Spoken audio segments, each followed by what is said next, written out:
तो इस एपिसोड की शुरुआत वहीं से होती है जहाँ से पिछले एपिसोड खत्म हुआ था। जो लड़की यहाँ पे आई थी ना, वो ऐना को और नाना को अपने साथ ले जाना चाहती है, लेकिन प्रिंस भाई बिल्कुल भी ले जाने देना चाहता ही नहीं है कि नहीं यार कुछ भी हो जाए ले जाने नहीं दूंगा। लेकिन तो मानने को तैयारी नहीं, भाई क्या करूँ क्या करूँ क्या करूँ क्या करूँ क्या करूँ। 2 महीने के अंदर भाई सामने से वो डेमन मंथ यहाँ पे आने वाला है, डेमोस लोग यहाँ पर आएंगे, जगह बिल्कुल भी सेफ नहीं यार, इनके ऊपर भी मुसीबत आ सकती है, इनको अपना होली माउंटेन भी ढूंढना है। तभी इसकी दिमाग की बत्ती जलती है सामने से। इंटरेस्टिंग भाई एक काम मुझे मतलब समझ आ गया, ऐना और नाना को तो यही रहने दो, एक काम कर तुम्हारे एसोसिएशन में जितने भी बीचेस ना वो सारे बीचेस को लेकर भाई तुम मेरे सिटी के अंदर आ जाओ, एटलीस्ट कम से कम 2 महीने के लिए, जब तक सर्दियां भी निकल जाएगी और जब तक जो डेमन मंथ है ना भाई डेमन मंथ भी यहाँ पे गुजर जाएगा, जब तक तुम सेफ रहोगे उसको आराम से आकर तुम्हारा जो होली माउंटेन है ना, होली माउंटेन यहाँ पे ढूंढ लेना। सामने से ये भी कहते हैं कि एक वाकई में प्लीज तुम हमारे एसोसिएशन के बंदे को यहाँ पे लेवाना चाहते हो, वाकई में मानना पड़ेगा तुम काफी इंटरेस्टिंग हो। प्रिंस कहते हैं इंटरेस्टिंग है ना, बढ़िया ना भाई, देखो इससे भाई मेरा भी फायदा होगा, तुम्हारा भी फायदा यहाँ पर होगा, सबका फायदा इसमें हो जाएगा। सामने से वो कहती है कि वेल नहीं यार इसमें किसी को फायदा यहाँ पे नहीं होने वाला।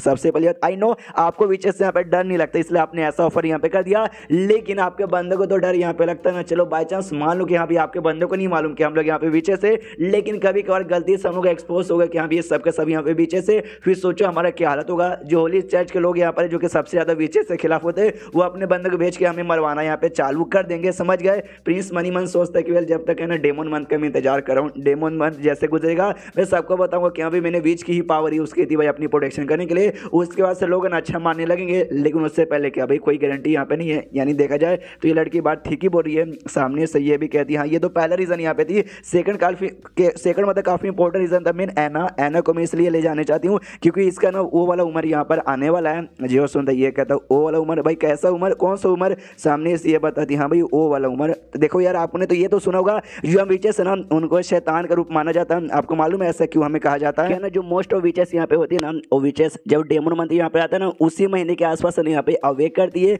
और डेमन मंथ उसका तो डायरेक्ट कनेक्शन यहाँ पे डेमन के साथ यहाँ पर आता है ना। तो एक छोटा सीजन हो गया, और साथ ही मैंने में बोला जो उम्र यहाँ पे आ रही है उम्र बेसिकली यहाँ पे 18 साल की उम्र यहाँ पर होती है। जो हम विचेस को डिवाइड करते हैं, जो भी विचेस अब तक यहाँ पे पाए गए ना वो सारे विचेस ना 18 साल के पहले के अंदर थे, तब जाके उनका ये होता है भाई वो विचेस का पावर उनके पास यहाँ पे आती है। आज तक कोई भी ऐसी औरत यहाँ पे नहीं देखी जो 18 साल के बाद उसको विच की पावर यहाँ पे मिली है। समझो कोई औरत यहाँ पे 18 साल की ऊपर की हो गई और उसके पास विचेस की पावर नहीं है, तो जिंदगी में कभी भी विचेस की पावर यहाँ पे आने वाली नहीं है। और जैसे कि मान लो कोई 17 साल की, कोई 16 साल की है और विच की पावर आ गई, और जैसे वो 18 साल की होती है और उसी समय अगर डेमन मंथ यहाँ पर आता है ना, तो समझो उस समय उसको एक दर्द होता है, और दर्द मतलब कोई छोटा मोटा दर्द नहीं, वो दर्द यहाँ पे बहुत ही ज्यादा होता है। वो दर्द इतना ज्यादा होता है कि लिटरली संभालना मुश्किल, ऐसा लगता है तुम्हारी बॉडी के अंदर से कुछ है जो तुम्हें फाड़ कैसा मतलब तुम्हारी बॉडी को फाड़ के बाहर यहाँ पे निकलना चाहता है। कई बार कई विचेस उस दर्द को यहाँ पे सह लेते हैं, संभाल लेते हैं। अगर उन्हें ऐसा यहाँ पे कर लिया तो बढ़िया, उनकी जान यहाँ पे बच जाएगी। लेकिन अगर दर्द यहाँ पे ना संभाल पाते, उनकी जो मौत यहाँ पर होती है ना वो लिटरली बहुत ही ज्यादा बुरी मौत होती है। और ये बात भी होली चर्च वाले को मालूम चला, और यही बात उन्होंने लोगों में फैला दिया। ये कह तू देखा भाई ऐसा काम उनके साथ होता है, यानी ऐसा चीजें हमेशा शैतान लोग के साथ होती है, इसलिए जो विच लोग ना वो लोग यहाँ पे 1 नंबर के शैतान है। फिर सामने से प्रिंस कहता है अच्छा ऐसी होता है क्या, तो बाई चांस मान लो किसी ने भाई संभाल लिया, कोई मारा यहाँ पे नहीं, तो आगे उनके साथ क्या होता है ये सामने से बताती है। जो विच लोग का पावर है जल्दी स्टेबल यहाँ पे होता नहीं, लेकिन जो तकलीफ अगर किसी विच ने यहाँ पे सह लिया तो उसकी जो पावर है स्टेबल हो जाती है। इन शॉर्ट स्टेबल होने के साथ ना और ज्यादा यहाँ पे बढ़ भी जाती है, और कई बार उनको और भी अलग अलग टाइप की एबिलिटी वगैरह भी यहाँ पे मिलती है। और ये जो होली माउंटेन के बारे में तुमने यहाँ पे कहा ना भाई, होली माउंटेन बेसिकली वही माउंटेन जहाँ पे कहा जाता है, बेसिकली हमने कभी सुना नहीं है, मतलब खाली हमने सुना है, देखा कभी नहीं है, नहीं कभी हमने एसपीएस के पास हमने सुना है विच लोग वहाँ पे गए, अगर मान लो वो तारीख यहाँ पर आया जब उनको तकलीफ होने वाली है तो वो तकलीफ नहीं देगी। हम माउंटेन में तुम चले गए ना तुम्हें तकलीफ यहाँ पे नहीं देगी, लेकिन बस ऐसा खाली हमने सुना, हमने वाकई में से हम में से किसी ने एक्सपीरियंस नहीं किया।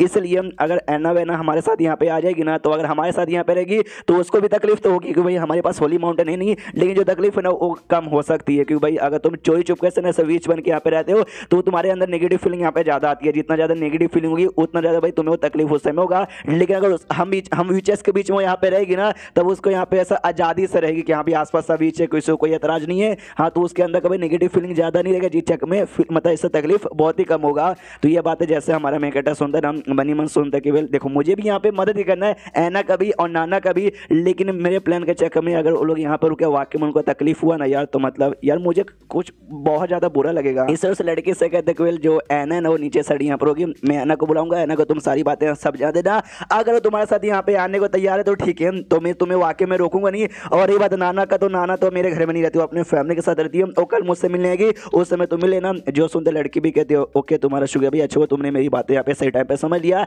ऐना को बुलाया जाता, ये ऐना को सारी बातें समझाते।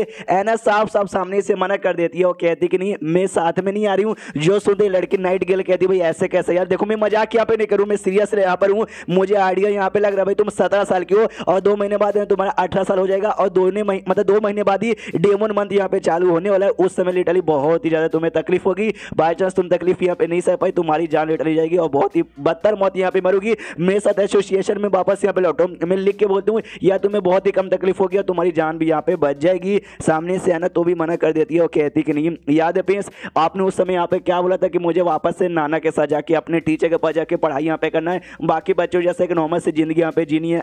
आज में एंड में ये भी मुझसे पूछा भाई तुझे क्या चाहिए, कैसे जिंदगी चाहिए। उस समय मैंने कुछ भी यहाँ पे रिप्लाई नहीं दिया था, आज यहाँ पर रिप्लाई देती हूँ मुझे कुछ भी नहीं चाहिए, बस मुझे आप ही के साथ यहाँ पे रहना है। और रही बात ये जो तकलीफ यहाँ पर होगा तो मैं सह लूंगी, बिना कहीं जाए यहीं पर रह के मैं सह लूंगी। जो सुनते वो जो लड़की थी नाइट गर्ल वो भी कहती है अच्छा ऐसी बात है तो वेल ठीक है मैं समझती हूँ। तो सामने से प्रिंस कहता है ओके ठीक है तुम अभी यहाँ पे वापस जा रही हो ना। वो कहती है ऐसे कैसे यहाँ पे वापस जा रही हूँ, मैं वाकई में अभी वापस यहाँ पे नहीं जाना चाहती हूँ, मैं रहूंगी तुम्हारे साथ नहीं इसी सिटी में रहूंगी और साथ ही में इस लड़की के ऊपर नजर रखते रहूंगी। यार ये नहीं है ना, इसको नहीं मालूम कि वाकई में वो दिन यहाँ पे कितना खतरनाक होता है, इसलिए आज ऐसी ऐसी डायलॉग मार रही है। सामने से प्रिंस कहता है इसका मतलब ये कि भाई पूरे जब तक भाई ये डेमन मत नहीं जाता तो मेरे ऊपर ऐसी नजर यहाँ पे रखेगी। वो कहती है हाँ तो सामने से ऐसा यहाँ पे कह सकता। जा रही थी जाते जाते ऐना से कहते हुए ना बहुत बार मैं मुसीबत में आई हूँ, जब जब मेरी जान निकलने से अभी बची है। मेरे ढेर सारे ना साथी लोग तेरे जैसे जो विचेस यहाँ पे थे मेरे आंखों के सामने यहाँ पे मरे हैं। जब वो वाला दिन यहाँ पे आता ना हमेशा मैं जाकर उनकी मदद करने की कोशिश करती हूँ, मैं मदद करती हूँ। कई बार मतलब सर्वाइव कर देते कई लोग, लेकिन कई बार यहाँ पे सर्वाइव नहीं कर पाते, इसलिए मैंने ढेर सारे लोगों को अपने आंखों के सामने मरते हुए देखा है। सर्वाइव करने के बाद मेरा रिएक्शन कैसा होता है मुझे मालूम है, और सर्वाइव करने के बाद मतलब ना करने के बाद भी कैसा रिएक्शन होता है सर मैंने यहाँ पे देखा। मुझे टेंशन मत हो, मैं भी तुम्हारे ऊपर नजर रखने वाली हूँ। इतना बोलते फटाक से निकल जाती है। प्रिंस चिल्ला रह जाते गो माय गॉड भाई ये तो वाकई में पैदाइशी क्लियर है, वो कब यहाँ पे आई कब निकल गई कब उसने मुझे ऊपर नजर रखा मुझे भाई बिल्कुल भी आइडिया नहीं पड़ा। एनएस यहाँ पे कहता वेल एना तो ठीक है काम यहाँ पे करते, अभी रात यहाँ पर है भाई जाकर सो जाओ आराम से बुद्धू लड़की। उसको यहाँ पे चेंज होता 2 या 3 दिन बाद जहाँ पे सारे जो भी एसटीडी लोग थे इकट्ठा करता और कहता भाई गुड आफ्टरनून सुनो सारे के सारे बंदे लोग मेरी बात मैंने तुम सबको यहाँ पे इकट्ठा किया तुमको यहाँ पे बताने के लिए कुछ इंपॉर्टेंट यहाँ पे बताने के लिए। 4 दिन पहले ना जो स्ट्रॉन्ग क्या बोलते हैं स्ट्रॉन्ग सिटी का एम्बेसडर मेरे पास आया था और बिजनेस वगैरह यहाँ पे करने के लिए, लेकिन तुम सबको तो यहाँ पे मालूम होगा हमारा जो और यहाँ पर होता है ना और में जो खदान जहाँ से खुदाई हो रही थी वहाँ पे गड़बड़ हो चुका था, जिस चक्कर में खदान का काम यहाँ पे वापस चालू नहीं हुआ। तो सारे बंदे कहते हाँ यार हमने भी सुना इस वजह ज़्यादा सामान वगैरह यहाँ पे तैयारी नहीं, तो हम सामने से क्या देंगे। जो सुनते सामने से मैं कटे कहता वही तो हमने बोला कि हाँ भी ऐसी ऐसी यहाँ पे बात है एक्स्ट्रा कुछ यहाँ पे दे दो हमारी लोग की मदद करने को तैयार हो जाओ, लेकिन उन्होंने मुंह पे यहाँ पे रिजेक्ट कर दिया। जिस चक्कर में हमारे पास अफवाह ज़्यादा चीज़ें नहीं आएगी और सेम हमारा वो हालत हो जाएगा जो कि आज से 2 साल पहले हुआ था। सारे बंदे कहते कि अभी 2 साल पहले शिट भाई 2 साल पहले तो बहुत ज़्यादा बर्बादी हुई थी। प्रिंस सामने से कहता अभी 2 साल पहले भी ज़्यादा खाना वाना मिलने के ना चक्कर में 20% से ज़्यादा सिटी के लोगों की यहाँ पे मौत हो चुकी थी। उसमें कई बार कई लोगों ने अपने बच्चे खोए, कई लोगों ने अपने माँ बाप खो दिए, मतलब बहुत लोगों ने बहुत अपने परिवारों को खोया। तो इस बार भी तुम खो सकते हो, खोने को तैयार है कहा। वो लोग कहते नहीं यार कुछ भी करो प्लीज़ लेकिन हमें यहाँ पे बचा लो। एंड देन ये चैप्टर यहीं पे खत्म हो जाता है। तो चैप्टर खत्म तो वीडियो भी खत्म। तो मिलते हैं अगले किसी वीडियो में, जब तक के लिए बाय बाय।